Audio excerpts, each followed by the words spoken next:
बनवाबनवी होऊ नये. माझा समाधानाची गोष्ट नाही आहे, सरकारचं समाधान झालं पाहिजे.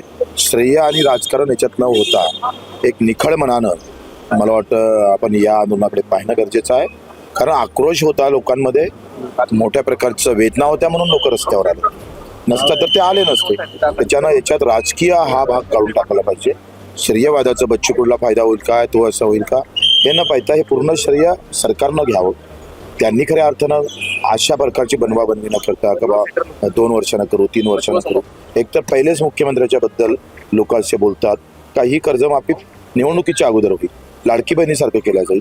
हा जो त्यांच्यावर आरोप आहे तो पुसून टाकण्याची योग्य वेळ त्यांच्याकडे आहे. कर्जमाफीची योग्य वेळ जरी तुमची ठरली नसेल, तुमच्यावर जे आरोप लागत आहे ते खरे तर आता तुम्ही ते आरोप लागलेले धुवून टाकू शकता आणि त्याच्या पद्धतीने समोर आले तर निश्चितच महाराष्ट्र तुम्हाला डोक्यावर घेईल.